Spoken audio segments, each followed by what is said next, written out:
बदकिस्मती के साथ कहना पड़ रहा है कि हमारा माशरा इतना ज़ालिम हो गया और इतना ख़राब हो गया है कि जब आप अपने कैमरा की आंख से आप देखेंगे कि 3 से 4 दिन के जानवर थे जो ये काटे जा रहे थे, और इनको जब मार्केट में लाया जाता है तो बकरे के तौर पे पेश किया जाता है। और अक्सर ये हाईवेज़ के रेस्टोरेंट पे ये ट्रीटमेंट होती है, जो हमने अपने एक्सपीरियंसेस और मुशाहिदात से अभी तक सीखा है। जहाँ तक आपका सवाल है कि इसकी लीगल सेंटिटी क्या है और हमने इसको बैन क्यों किया हुआ है, तो सिंध फूड अथॉरिटी को तकरीबन ऑपरेशनलाइज होते हुए 21 महीने हो गए, और 21 महीने में मैं अगर पिछला रिकॉल करूँ कोई ऑलमोस्ट 18 महीने पहले, तो हमारी सिंध फूड अथॉरिटी के साइंटिफिक पैनल की पहली मीटिंग में इस चीज़ को मुज़र सेहत करार दिया था। इसकी वजह थी कि छोटा जानवर जो भी होता है वो इम्यूनो कम्प्रोमाइज़ होता है, उसकी इम्यूनिटी कम्प्रोमाइज़ होती है, उस पर कोई किसी भी किस्म के इन्फेक्शस बड़े फौरी तौर पे इन्फेक्शस कैच करता है, इन्फेक्शस डिजीज़ को कैच करता है। तो सिंध फूड अथॉरिटी ने बड़ी अपने हमारे साइंटिफिक पैनल ने इसको डिटेल डेलिब्रेशन के बाद इसको बैन कर दिया था और हमने इसको वाइडली सर्कुलेट किया है। तो दिस इज़ बिग ऑपरेशन जो हमने आप लोगों के साथ किया है। अब जब आप इस के मैकेनिज़्म में पीछे जाएंगे, इसकी ट्रेसेबिलिटी में जाएंगे, तो स्लाटर हाउसेस जितने भी नोटिफाइड हैं हमारे पास, तो इस वजह से वो कम है, इस वजह से इलीगल स्लाटरिंग हो रही है। इलीगल स्लाटरिंग होती है तो उसमें एनवायरमेंटल बड़े इश्यूज़ आ जाते हैं। हमें जिस एनवायरनमेंट में गोश्त कटता है, अगेन जहाँ गोश्त कटता है तो उसकी इम्प्योरिटी, उसके अनहाइजेनिक फैक्टर्स उस गोश्त में कैरी होते हैं। तो स्लाटर हाउस और जानवर का ज़िंदा रहना और जानवर के कटने तक उसका सिंध फूड अथॉरिटी से ताल्लुक़ नहीं है। जानवर जैसे कट के रोड पे आया और मार्केट में बिकना शुरू हुआ तो सिंध फूड अथॉरिटी उसको क्वालिटी को चेक कर सकती है। यहाँ मैं सिर्फ और सिर्फ यही रिक्वेस्ट करूँगा कि ह्यूमन फैक्टर हमारा वो ख़त्म हो गया है, हमारा सेंस ख़त्म हो गया है। हम इन छोटे छोटे प्रॉफिट्स की वजह से हम इतना बड़ा नुकसान कर देते हैं। किसी चीज़ का खौफ नहीं, ना कानून का खौफ, ना अल्लाह का खौफ, किसी चीज़ का खौफ नहीं है। तो हमने इनके ख़िलाफ़ बड़ा एक सख्त एक्शन लिया है, हमने FIR कर दी है और हमने डायरेक्ट कंप्लेन कर दी है बिफोर द मैजिस्ट्रेट, जो हम इनको ज़रूर कटड़े में लेंगे।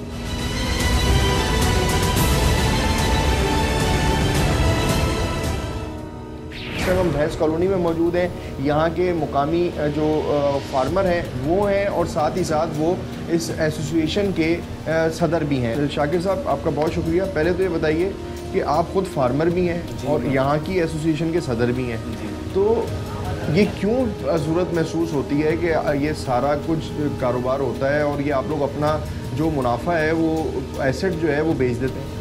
असल में जी इसमें समझने की ज़रूरत है सबको ना। इसकी बुनियाद है प्राइस कैपिंग, क्योंकि हमारी जानवर की एफिशिएंसी दूध देने की 8 लीटर रोज़ाना है, 7 से 8 लीटर, और कट्टा 3 लीटर दूध पी जाता है, पीछे बचता है 5 लीटर। 5 लीटर में फार्मर सर्वाइव नहीं कर पाता, फार्मर के ऊपर कट्टा लायबिलिटी बन जाता है, तो वो उसे स्लॉटर कराता है। तो बहुत ज़रूरी है कि सख्त तरीन कानून साजी की जाए, दूध को प्राइस कैपिंग से आज़ाद किया जाए, दूध की कीमतों को आज़ाद कर दिया जाए, डिमांड एंड सप्लाई पे, और कट्टों और मादा जानवर की स्लॉटरिंग पे पाबंदी लगा दी जाए, जैसा कि पंजाब में किया। अच्छा, तो फिर बात ये पाबंदी भी लग जाए, कानून तो मौजूद है, उसके ऊपर अमल दरामद कराने की जरूरत है। आप लोग क्यों खुद से नहीं रोकते इसको कि भाई ये हम नहीं बेचेंगे या नहीं बेचते? असल में जी हम बारहा इस पे आवाज़ उठाते हैं। कानून साजी भी तो फार्मर पे ही होनी है ना, जी। और रोकना भी उसी को ही है जी। और आप लोगों की एसोसिएशन भी, आप लोग इनको क्यों नहीं कहते कि भाई आप लोग ना बेचें? हमारे जितने भी मेंबरान हैं ना, हम अपने कट्टों को पालते हैं, कटियों को भी पालते हैं और उसे पंजाब दोबारा बेचते हैं रिसाइकिल करने के लिए अपनी भैंसों को भी। तो बात ये, हम अपनी जिम्मेदारी ले सकते हैं, फार्मर को हम मजबूर नहीं कर सकते। हम कोई ऐसी अथॉरिटी नहीं है कि हम फार्मर को मजबूर करेंगे जी वो कट्टे पालें। हम अपने कट्टों को पालते हैं, कटियों को पालते हैं, मैं दिखाता भी हूँ अभी आपको। तो बात यह है कि ज़रूरी है कि कट्टा पाल स्कीमें दी जाएँ, जैसा कि पंजाब दे रहा, जैसा कि KPK में दी जा रही हैं। वज़ीर-ए-आज़म पाकिस्तान ने भी अपनी तकरीर में कहा कि जो कट्टों की जानें बचाई जानी चाहिए, मादा जानवर की स्लॉटरिंग पर पाबंदी लगानी चाहिए और दूध को प्राइस कैपिंग से आज़ाद करना चाहिए। चलें जी, शाकिर साहब से बात करते हैं। इनके पहले हम बाड़े में चलते हैं और ये किस तरीके से अपने यहाँ कट्टों को पाल रहे हैं, क्या इनका प्रोसेस है, आइए सर।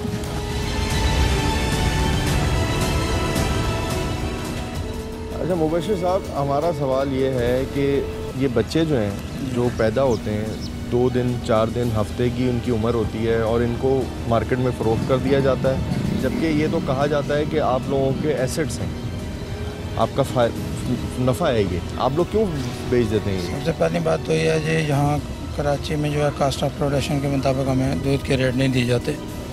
हमारे जो दूध के रेट है कास्ट ऑफ प्रोडक्शन के मुताबिक नहीं है। सही है। दूसरा नंबर महंगाई बहुत है।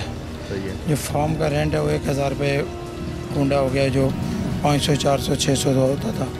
अब हम बच्चे जो है पाल नहीं सकते हैं क्योंकि महंगाई बहुत है। अगर हम बच्चे पालेंगे तो बच्चों को क्या खिलाएंगे, बच्चों को क्या खिलाएंगे। अगर कोई फैसिलिटी दी जाए गवर्नमेंट की तरफ से, जैसे पंजाब गवर्नमेंट देती है मंथली 6,000 रुपये बच्चा पालने का, ऐसी स्कीमें अगर सिंध गवर्नमेंट हमें दे तो हम बच्चे पालेंगे, क्यों नहीं पालेंगे। चलें जी, मैं थोड़ा सा बता दूं, ये जिस हम फार्म में खड़े हुए हैं ये शाकिर साहब का फार्म है और इनका ये कहना है कि ये अपने बाड़े में बच्चे जो है वो बेचते नहीं हैं, ना ही किसी को मुफ्त देते हैं, बल्कि ये ख़ुद पालते हैं। और इनके पास ये अब बच्चे नज़र आ रहे होंगे, गाय के भैंसों के बच्चे यहाँ पे इनके ये पाल रहे हैं। तो शाकिर भाई, एक तो पहले मुझे ये बताइए कि भैंस कॉलोनी में कितनी भैंसें हैं? भैंस कॉलोनी में तकरीबन 4.5 लाख भैंसें हैं जी। 4.5 लाख भैंसें हैं। तो रोज़ाना कितने बच्चे यहाँ पे आते हैं या पैदा होते हैं या यहाँ से सेल आउट होते हैं तकरीबन? असल में जी देखें, गाय के और भैंस के सूए का अलग अलग हिसाब है। इसमें रोज़ाना तकरीबन 2000 बच्चे रोज़ाना आते हैं तकरीबन जी। अच्छा, दूसरी बात मुझे बताइए कि पूरे पाकिस्तान में या सिंध यहाँ पे कराची में साल में कितने बच्चे जो हैं वो ज़िबा हो रहे हैं? तकरीबन मैं कराची का कहूँगा तकरीबन 6 लाख 6.5 लाख। मज़ीद कैटल कॉलोनीज़ का क़याम करें, तमाम शहरों के मज़ाफ़ात में कैटल कॉलोनीज़ बनाएं, दूध की पैदावार, गोश्त की पैदावार बढ़ाने के लिए, अपने जानवर की एफिशिएंसी को बेहतर करने के लिए आप काम करें। ये काम है महकमा लाइव स्टॉक का। महकमा लाइव स्टॉक की मुजरिमाना गफलत है ये कि जी फार्मर कट्टे को क्यों स्लाटर कर रहा है, पंजाब में क्यों जाने बच रही हैं कट्टों की, यहाँ क्यों स्लाटरिंग हो रही है। ये सब मेल है? हाँ।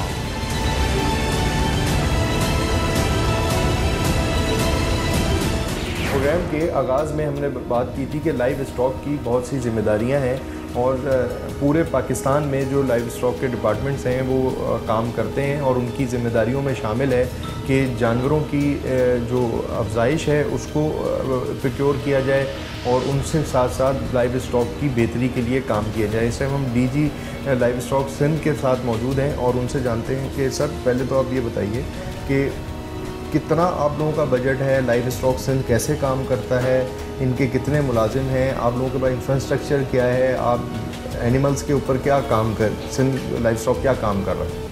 जो डिपार्टमेंट हैं उसके जो बुनियादी तौर पे काम है वो जो डिपार्टमेंट को दिए गए रूल्स ऑफ बिज़नेस हैं वो उसमें जानवरों के अफजाइश से लेके उनकी ख़ास तौर पे जो बीमारियां हैं उससे तहफ़्फ़ुज़, ख़ास तौर पे वैक्सीनेशन जो प्रोग्राम है उसके अंदर है। एक आपके रफ आइडिया है या आप देखें रिकॉर्ड के मुताबिक सेंसस जो है ह्यूमन सेंसस के साथ जो है ना वो हमारे एनिमल सेंसस होने चाहिए बाय कॉन्स्टिट्यूशन। 2006 में हुए थे सेंसस, ठीक है, और उसके मुताबिक हमारा जो हलाल जानवर है जो जिसको लाइव स्टॉक के अंदर आता है वो 32.5 मिलियन है लाइव स्टॉक है, पोल्ट्री इसके अलग है। और अब अगर हम उसको एस्टीमेट्स को, क्योंकि 3 to 4% के ऊपर जो है ना रेशो से वो इंक्रीज़ हो रहे हैं पर एनम कंपाउंड इंटरेस्ट के साथ, तो हम अगर आज भी देखें तो हमारा तकरीबन 60-65 मिलियन के करीब लाइव स्टॉक। ये जो रोज़ाना 2000 के लगभग कट्टे ज़िबा हो जाते हैं, इस पे लाइव स्टॉक क्यों एक्शन नहीं लेता? सबसे पहली बात ये जो 2000 से जो लोकल गवर्नमेंट एक्ट आया उसके बाद ये जो है फंक्शन हमसे लिया गया। तो ये स्लाटरिंग का जितना भी प्रोसीजर है वो लोकल गवर्नमेंट के पास है। स्लाटर हाउसेज, उसकी मेंटेनेंस, उसका मामला जो है लाइव स्टॉक की नहीं है जिम्मेदारी। डिपार्टमेंट आपका है, KMC का काम तो सिर्फ स्लॉटर हाउस तक है। ये तो स्लॉटर हाउस में स्लॉटर ही नहीं होते, ये तो मुख्तलिफ कराची में इन्होंने हाइड आउट्स बनाए हुए, वहाँ पे स्लॉटर करते हैं। जितने इसको रोकना तो लाइव स्टॉक का काम होना मैं चाहिए। आपको बता देता हूँ, ठीक है। स्लॉटरिंग का फंक्शन, मीट का फंक्शन जितने भी हैं वो सारे हैं लोकल गवर्नमेंट एडमिनिस्ट्रेशन के। हमने क्या किया है कि हमने 2-3 मुहिम चलाई हुई है, ठीक है। एक तो ये कि लोगों को अब हमने कन्विंस किया 2-3 मॉडल। एक तो जायका के साथ हमने मॉडल बना लिया जिसके अंदर कराची के जितने भी ये डेयरी फार्मर्स हैं उनको हमने कन्विंस किया कि बछड़े को ना काटें। उसके लिए काफ रियरिंग सेंटर हमने बनाया, उनको हमने मिसाल के तौर पे दिखाया। फिर प्रोग्रेसिव जितने भी बड़े फार्मर थे, वो जमील मेमन है, सिकंदर नागौरी है, जितने भी हैं, आप उनको देखें तो उनके जितने भी बछड़े आते हैं वो अब पाल रहे हैं। हमने बहुत ज़्यादा उनकी काउंसलिंग की है। उसके बाद हमने ये एक प्रपोजल जो है आप लोगों के पास कोई ऐसा जगह नहीं है कि जहाँ पे ये इस तरह के बच्चे हों और वहाँ पे गवर्नमेंट उनको कस्टडी में ले ले और आप उनको पालें? नहीं, ये गवर्नमेंट का काम हो भी नहीं सकता, ये इतना लार्ज स्केल पे, अगर आप इसकी मैं बताऊं। लेकिन मुझे पहले का सवाल, पंजाब में तो वो कट्टा मुहिम है ना सरकारी, उसको पैसे देते हैं लोग, वो उस पर मैं आता हूँ। उस पर ये है कि हमने PND के साथ टेकअप किया हुआ है, ठीक है, ये प्रपोजल, क्योंकि पंजाब की सिर्फ डेवलपमेंट बजट देखें तो वो 10 बिलियन से अबव है, और हमारी डेवलपमेंट बजट अभी जो है ना वो 1 बिलियन पे है। पाकिस्तान से बैरून मुल्क जानवर और गोश्त की सप्लाई का बहुत बड़ा कारोबार है और ये दिन ब दिन फैलता भी जा रहा है। दुनिया के बड़े ममालिक भी इस कारोबार पर अब तवज्जो दे रहे हैं, लेकिन अफसोस के साथ यहाँ से ये कारोबार करने वाले जानवर और गोश्त एक्सपोर्ट तो कर रहे हैं, लेकिन साथ ही साथ उनकी नस्लकशी भी कर रहे हैं। लाइव स्टॉक के हुकाम ने वाज़े तौर पर कह दिया कि कट्टे ज़िबा होने से रोकना उनका काम नहीं। KMC का हाल वैसे ही किसी से ढका छुपा नहीं। जानवरों के बच्चों को ज़िबा होने से कैसे और कौन रोकेगा, ये अब एक बहस है। अगर इस गैर कानूनी ज़िबा के अमल को ना रोका गया तो पाकिस्तान में हलाल जानवरों की किल्लत पैदा होगी।